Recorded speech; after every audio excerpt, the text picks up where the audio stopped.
Excuse me, young man, could I get an ice cream cone with extra chocolate and a small plate of fries?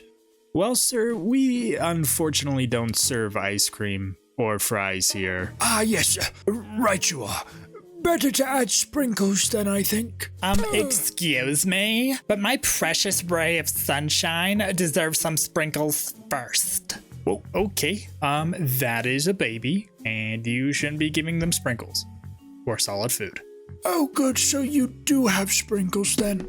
Where's my baby? Alright guys, where are we landing? We should drop Latte Landing. I need to pick up some more sprinkles. Did you know that the average IQ in the United States is around 100, but if you work in fast food or customer service, you might have guessed a little bit lower than that. I'm gonna be real with you, I've never really had a bad experience with a customer. I've had customers that were difficult to be sure, but I'm as mellow as a mallow, so I was big chillings. And before I go any further, I just want to say this for all of you who are working in customer service, thank you. Seriously, the level of patience required sometimes to deal with what you do is like sniper levels of discipline. You guys are rock stars. Now I want to talk about some of my own experiences working in customer service or just working with difficult people while being employed. I guess it's only fitting that we head back to 2020 when I was working at Jamba Juice right in the middle of the pandemic. Now, the pandemic was a very politically charged time, especially over the issue of enforcing mask mandates. So yep, during this time we all had to wear masks, and customers that entered our store had to do so as well. But on one particular day, a fine, hot-blooded Republican gentleman walked in looking to quench his thirst with one of our frosty brews, and he was not wearing a mask. Honestly, I didn't even think about it at the time and was halfway through taking his order when our substitute general manager came out and was like, "No way, buddy. No f***ing way. You cannot use the double gulp cup for the f***ing Slurpee." Okay, no, he didn't say that. But he was just as aggressive in asking the guy to mask up or leave the store. And to his credit, the guy was pretty polite in trying to explain that he had simply left it at home and wasn't hostile as he was escorted out. But I felt bad for the guy, and since we literally had no other customers, I went outside and offered to take his order from him so he could still get his smoothie or whatever he wanted to order. He refused me, so I just went back inside. But about 5 minutes later, he comes back in, recording us with his phone, and started raving about how these commie motherfuckers are violating my rights. Yep, we're communists. We low-level Jamba Juice employees are actually the front of the secret communist regime plotting to overthrow the American people and their way of life. Man, these Facebook Republicans are crafty. Found us out in only 10 minutes. While he went on and on about our lack of patriotism, I was just standing there smiling behind my mask like Barry B. Benson. It was honestly great. You always see those videos of people recording and shouting at employees, but to actually be there in the moment was hilarious. Not to say that employees being harassed is hilarious, but it was a slow day at work, so as long as he didn't become physically aggressive, I didn't mind a little theater. Honestly, one of my better days working there. Back in grade school, there was always that really cool yard duty that everyone loved, and for us, it was Mr. C. Didn't even have to change his name, that's just what everyone called him. He was cool, he was funny, and everyone loved him. So when I had the opportunity to work as a yard duty myself, it was pretty awesome. It was pretty fun too. All I had to do was help goofy little kids go from class to recess and back again. And this was before brain rot was really a thing, so these kids still had a future. And on top of how easy it was, everyone loved me. See, all the other yard duties were all miserable, bitter old ladies, and I was a young, chill guy, and the kids always listened to me because I had this little secret that other yard duties didn't. All I did was treat the kids with respect and ask them to do things politely and or reasonably.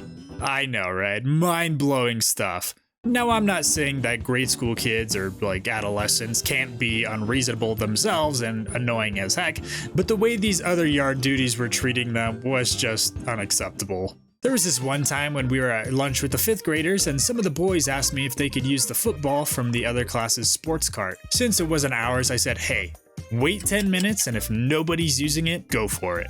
10 minutes go by, nobody's using it. Fair game. Sounds reasonable, right?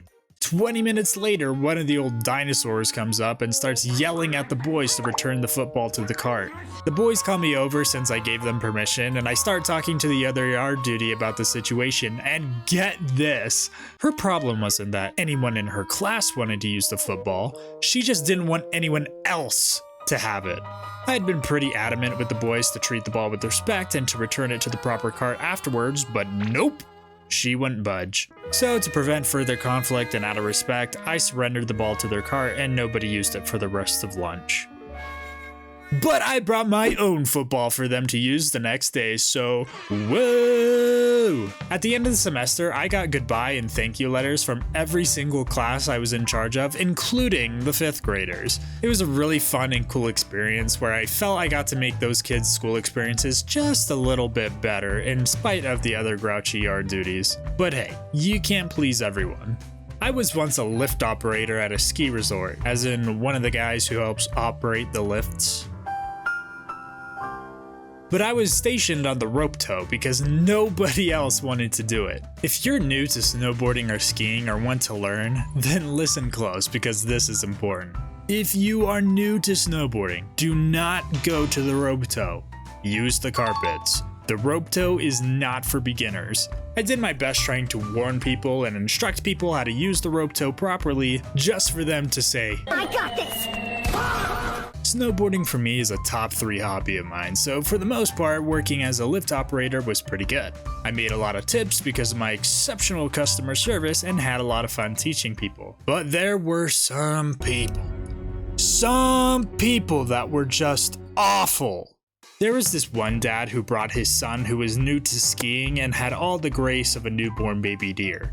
I offered to help teach his son a few pointers, but he was like, "No, he needs to learn on his own." Which, alright man, tough love, but hey, I ain't gotta tell you how to parent. But then, I had to stand there and watch this kid struggle and start crying while his bottom tier gutter trash of a father started calling him words. Words too scary for YouTube. I'm talking $5 COD lobby words.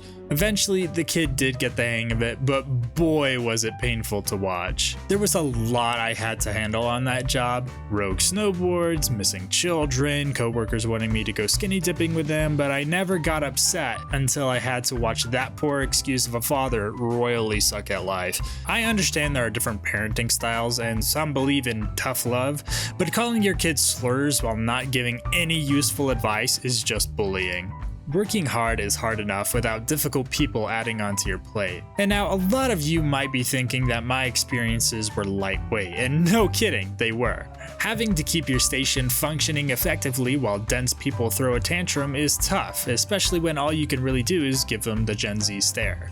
So every time you guys keep your composure and power through it, just know you're a hero to me.